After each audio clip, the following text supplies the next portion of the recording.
Uma alegria ter vocês aqui nesse ciclo de formações que vocês estão tendo. Hoje a nossa formação é sobre os 10 mandamentos. Na verdade são duas formações, a primeira sobre os 5 primeiros mandamentos e a segunda formação sobre os 5 últimos mandamentos. Então, nessa formação de agora vamos ver os mandamentos de 1 a 5. Antes de tudo é importante a gente destacar o seguinte: os 10 mandamentos são a base da moral judaico-cristã, ou seja, a moral tanto para os nossos irmãos judeus como para a nossa visão de moralidade, ou seja, aquilo que a gente considera certo, errado, aquilo que é vontade de Deus para nós. Os 10 mandamentos, eles são inegáveis, não tem como você fazer um discernimento e dizer assim, mas no meu caso vale a pena ir contra esse mandamento. Não, isso não existe. Os 10 mandamentos valem para todos os cristãos, sejam eles solteiros, casados, padres, idosos, freiras, bispos, todos estão submetidos aos 10 mandamentos. E aí, claro, em cada estado de vida nós vamos ter outras obrigações que aquelas pessoas têm. Por exemplo, os casados têm algumas obrigações que os padres, por exemplo, não têm.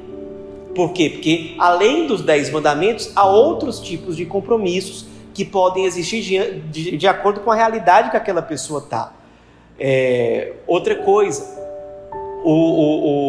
os 10 mandamentos, eles valem em todas as ocasiões. Eles nunca podem ser relativizados. E uma coisa que ajuda muito a gente, por exemplo, a se preparar para a confissão, é a gente fazer o nosso exame de consciência a partir dos 10 mandamentos.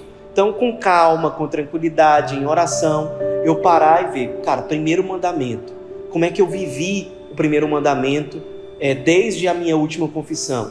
E o segundo mandamento? E aí você vai guardando isso, talvez até anotando, para levar tudo isso para a confissão. Sua confissão certamente será melhor preparada, dará mais frutos, se ela for precedida, antecipada por um bom exame de consciência. E uma boa forma de você fazer um exame de consciência bem feito é você fazer com base nos 10 mandamentos, tá certo? Então os 10 mandamentos valem para todos. Além dos 10 mandamentos, há algumas outras obrigações e compromissos que a pessoa, de acordo com o seu estado de vida, com a sua circunstância, ela também tem que obedecer. Então, por exemplo, se a pessoa é consagrada, ela vai ter alguns compromissos para além dos 10 mandamentos. Mas os 10 mandamentos são, digamos assim, a base daquilo que a gente considera como sendo certo e sendo a vontade de Deus para nós. Nenhum discernimento que a gente vai fazer sobre qual é a vontade de Deus para mim pode dizer assim, vou deixar de lado os 10 mandamentos. Não, os 10 mandamentos sempre são uma segurança que a gente tem. A vontade de Deus nunca vai bater de frente com os 10 mandamentos. Tá certo, pessoal? Então vamos lá. Primeiro mandamento: amar a Deus sobre todas as coisas. Isso significa colocar Deus acima de tudo. Como é que eu vivo esse mandamento? Se Deus de fato é o ser mais importante da minha vida. No meu projeto de vida, nas minhas escolhas, eu coloco acima de tudo a vontade de Deus. A vontade de Deus que está expressa nos 10 mandamentos, no ensinamento da igreja, na Bíblia. Eu não vou colocar nada acima da vontade de Deus. Deus está acima de tudo. Eu amo acima de tudo. Se eu amo a Deus acima de tudo, por exemplo, eu não vou relativizar ou viver mal a minha vida de oração. Então, não ter vida de oração ou ter uma vida de oração, uma vida sacramental ruim, é um pecado contra o primeiro mandamento, porque é sinal de que eu não estou amando a Deus sobre tudo, porque eu não estou colocando a oração, ou seja, o meu encontro com Ele em primeiro lugar. Colocar a vontade de Deus acima de tudo, colocar a oração acima de tudo. Não buscar falsas doutrinas. Eu vou agora procurar uma mulher que vai ler minha mão, vou procurar alguma coisa que tenha a ver com reencarnação. Doutrinas que sejam contrárias à doutrina católica. Ir atrás dessas doutrinas é um pecado contra o primeiro mandamento. Então nada de magia, adivinhação, superstição, eu só posso levantar com o pé direito, senão meu dia vai ser ruim. Eu tenho que andar com aquele objeto, sei lá, aquela pedrinha no meu bolso, senão eu não vou ter sorte. Superstição. Tudo isso é pecado contra o primeiro mandamento. Eu não estou amando a Deus sobre todas as coisas. Então, na hora que eu vou organizar minha agenda, meu projeto de vida, será que a vontade de Deus está sendo colocada em primeiro lugar? Um outro exemplo de um pecado que vai contra o primeiro mandamento: a desobediência. Se Deus está revelando a sua vontade através do Papa, através de uma autoridade eclesial, comunitária, numa coisa que não é que aquela autoridade comunitária ou eclesial está me pedindo um absurdo, mas ela está me direcionando, por exemplo, a um serviço. Essa desobediência, uma desobediência a uma autoridade eclesiástica, é um pecado contra o primeiro mandamento. Então, a obediência, é claro, se tem uma autoridade louca que me pede para jogar as hóstias consagradas no chão, é claro que eu não vou fazer isso. Se a autoridade está me pedindo para fazer uma coisa que vai contra a doutrina da igreja, é claro que eu não vou fazer. Isso seria um absurdo. Mas se está sendo direcionado para mim alguma coisa que tem a ver com a vida da casa, a vida comunitária, um serviço, a minha postura deve ser de obediência. Eu posso, se eu tenho alguma inquietação, alguma coisa, procurar aquela liderança, conversar, esclarecer. No Lume a gente procura ter uma postura de diálogo, de acolhimento, de fraternidade, exatamente para não ter autoritarismo, né? Então a gente ter esse espírito de acolhida, de obediência, de mansidão, colocar sempre a vontade de Deus em primeiro lugar. Se eu peco, por exemplo, contra uma obrigação que tem a ver com o meu estado de vida, isso é pecado contra o primeiro mandamento. Eu estou sendo claramente infiel à vontade de Deus, porque é óbvio que a vontade de Deus é que, por exemplo, eu seja fiel à minha esposa. É óbvio que a vontade de Deus para um padre que ele seja um bom pastor, que ele seja fiel ao celibato dele. Então, se eu não sou fiel aos compromissos próprios da minha vocação específica ou do meu estado de vida, isso é um pecado contra o primeiro mandamento, porque claramente eu estou indo contra a vontade de Deus para mim, tá certo? Quando eu coloco pessoas acima de Deus, pecado contra o primeiro mandamento. Tá aqui, eu estou caminhando bem direitinho, mas aí aparece aquela mulher, me seduz, eu deixo tudo por água, tudo para trás, vai tudo por água abaixo. Cara, pecado contra o primeiro mandamento. O primeiro mandamento é amar a Deus sobre todas as coisas.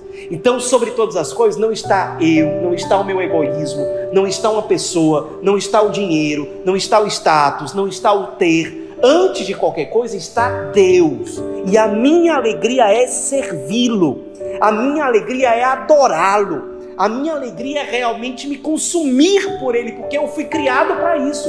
Eu fui criado para o amor. E Deus é amor, como diz a primeira carta de São João, que a gente encontra na Bíblia, no Novo Testamento. Tá certo, pessoal? Então, primeiro mandamento, mais importante, amar a Deus sobre todas as coisas. Esse mandamento, ele tem um desdobramento. Jesus ensina que amar a Deus sobre todas as coisas é algo que a gente não pode separar do ama o próximo como a ti mesmo. Por quê?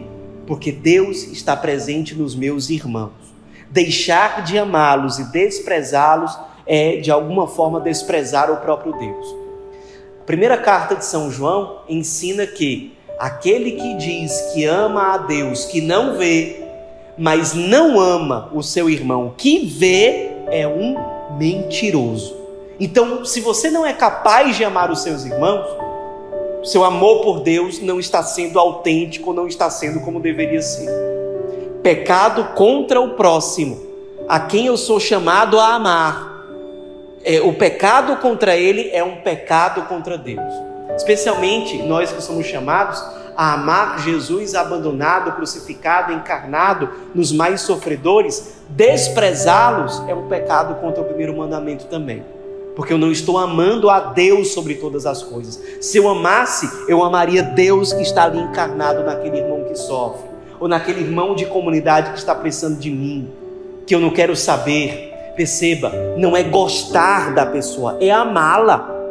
Porque pode até ser que eu não tenha muita afinidade com ela, que eu não goste de conversar com aquela pessoa, mas o mandamento é amá-la, ou seja, decidir servi-la, perdoá-la, levá-la para Deus, conduzi-la de algum modo à salvação, com docilidade, com humildade, com fidelidade, com serviço. Então, amar a Deus, o amor a Deus e amor ao próximo são coisas que não se separam. O Cristo deixa isso muito claro no Evangelho. A Bíblia como um todo deixa isso muito claro para nós.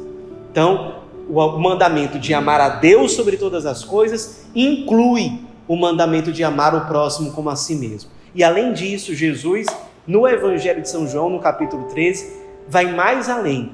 Amai-vos uns aos outros como eu vos amei. O Cristo é modelo do amor que nós temos que ter uns pelos outros. E olhem para o amor que Ele tem por nós. Ele nos ama mesmo com as nossas misérias. É um amor que perdoa, é um amor que se entrega. É assim que nós somos chamados a nos amar uns aos outros. Perdoando, acolhendo, nos consumindo. Eu que fui amado, fui tocado pela misericórdia de Deus, sou chamado a ser misericordioso diante dos meus irmãos. Não são perfeitos, mas eu sou chamado a amá-los. Do mesmo jeito que o Cristo me amou, mesmo com as minhas imperfeições. Então tudo isso está dentro do primeiro mandamento. Segundo mandamento, não tomar o nome de Deus em vão. Quando é que eu tomo o nome de Deus em vão? Quando eu, por exemplo, juro em nome de Deus, eu juro por Deus. Para que fazer isso? Ou quando eu faço uma promessa e não cumpro. Eu prometo, Senhor, que vou fazer isso e não cumpro aquilo. Isso é tomar o nome de Deus em vão.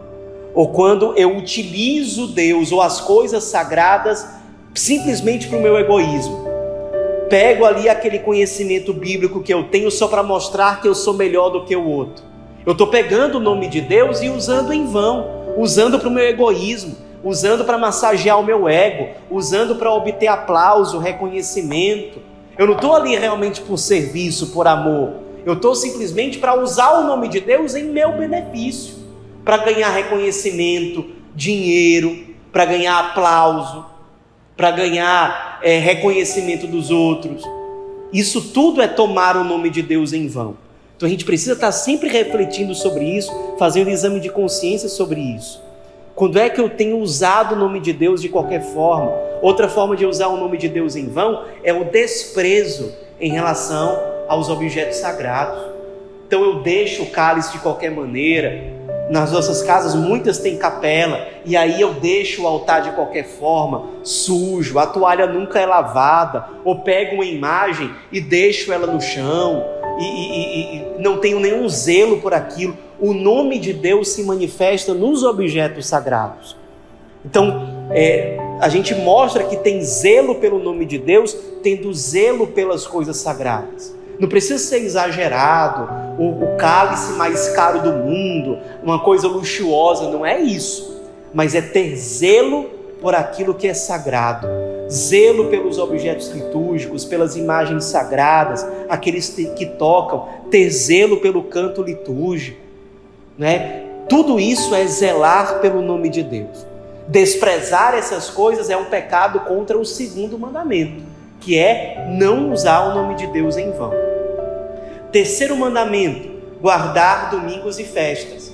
Os judeus, lá no Antigo Testamento, que os 10 mandamentos são apresentados lá no livro do Êxodo, que é o segundo livro do Antigo Testamento, os judeus, eles guardavam um sábado, que eles chamam de Shabá.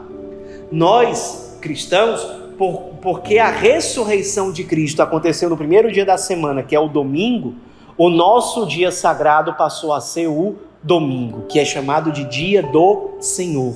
A palavra domingo deriva da palavra dominus, do latim, que significa Senhor. É o dia reservado para Ele. Então é o dia reservado para ir para a Santa Missa, é o dia reservado para a gente intensificar a oração, a vivência familiar. A família é uma igreja doméstica, isso é santificar o domingo. Então para nós o que é guardar domingos e festas? É guardar o domingo em primeiro lugar e os dias santos, que a gente chama também de dias de preceito. No Brasil, muitas celebrações que são obrigatórias, que são de preceito, elas são transferidas para o domingo. Por exemplo, a solenidade de São Pedro e São Paulo é um dia de preceito, mas no Brasil a gente sempre celebra no domingo. Por exemplo, a solenidade da Epifania do Senhor, que é 6 de janeiro, no Brasil sempre é transferida para um domingo. Então, grande parte dos dias de guarda, dos dias de preceito, no Brasil a gente celebra no domingo, mas não todos. Existem algumas datas que são preceito, mas que no Brasil não caem no domingo, mas a gente deve ir para a missa, porque senão a gente precisa se confessar, um pecado grave. Que datas são essas? 1º de janeiro, que é a solenidade de Santa Maria, Mãe de Deus. O dia de Corpus Christi, que é uma data variável, acontece ali ou em maio ou em junho, sempre numa quinta-feira.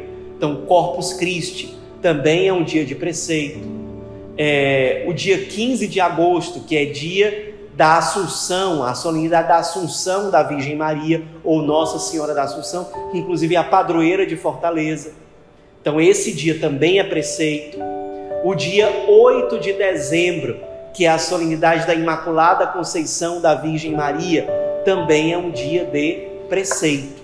É um dia que a gente precisa ir para a missa. Um outro dia também, o dia 25 de dezembro, que é a solenidade do Natal, também é preceito.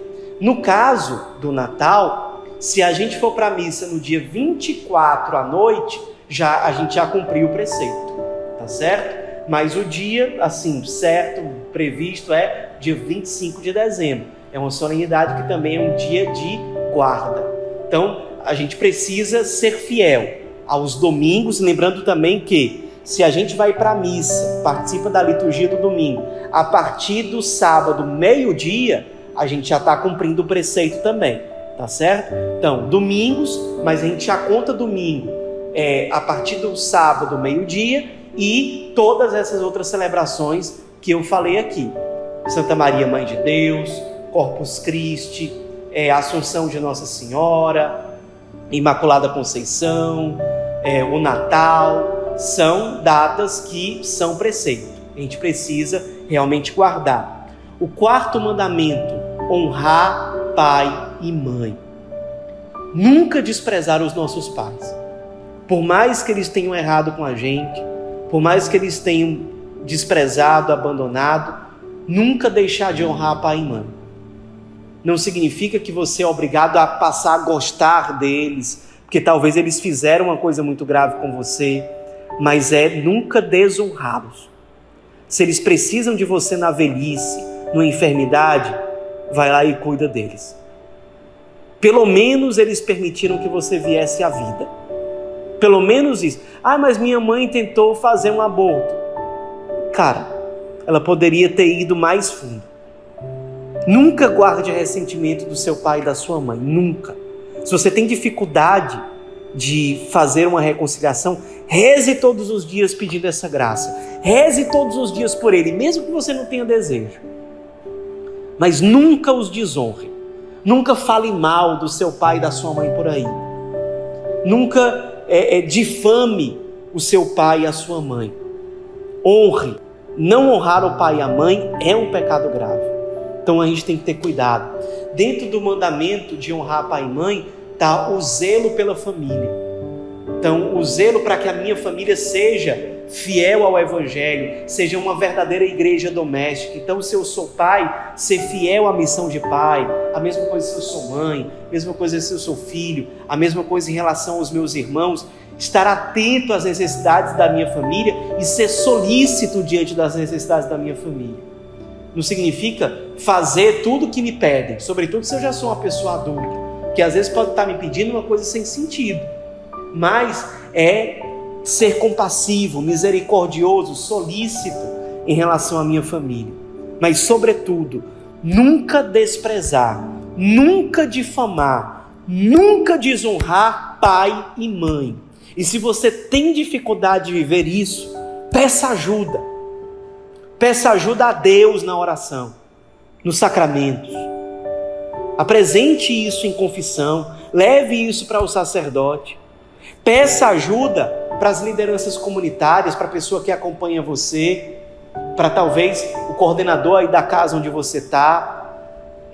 alguém que possa realmente ajudar você, mas não carregue esse fardo, não carregue esse peso. Leve isso para a confissão, se reconcilie. Mesmo que você não consiga gostar do seu pai e da sua mãe, mas os honre. É isso que o mandamento pede. Honre o seu pai e a sua mãe. Honre. Isso é um mandamento. Não é uma opção. Não é se der, deu. Não. É um mandamento. Honre o seu pai e a sua mãe. De certo modo, desonrá-los é lutar contra você mesmo. É ferir você mesmo, porque você veio da carne deles. Você precisa estar reconciliado com eles. Você precisa. Senão vai ter uma ferida, um buraco dentro de você que vai te fazer mal. Às vezes a dificuldade de vencer aquele pecado vem dessa raiz aqui. A falta de reconciliação com os pais. Uma falta de paz, uma inquietação interior. Você não consegue progredir na vida espiritual. Muitas vezes a raiz está aqui. Não dá para progredir na vida espiritual com um pecado grave ali do lado. E isso aqui é um pecado grave. Desonrar pai e mãe é pecado grave. Então, meus irmãos, se vocês têm dificuldades, peçam ajuda. Mas não fiquem estagnados nisso aqui. Não se deixem vencer. Não caiam nessa tentação aqui.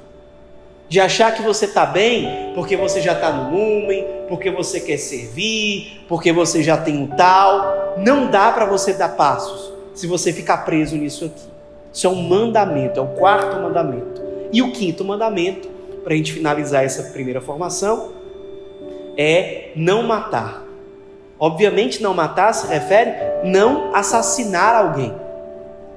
Mas não é só isso. Dentro do mandamento não matar está não ter uma atitude de violência com o outro, agressão física, mas também agressão verbal, agressão psicológica. Quando a gente fica humilhando aquela pessoa, humilhando, a gente vai matando, de certo modo, a alma dela, a segurança dela. Não matar também, às vezes a gente pode estar matando a espiritualidade daquela pessoa, quando a gente está conduzindo aquela pessoa para uma vida de pecado, para um desânimo, para uma fraqueza, para ficar longe de Deus. Isso, de certo modo, é matar aquela pessoa. Então, esse matar pode ser físico, pode ser psicológico, pode ser espiritual.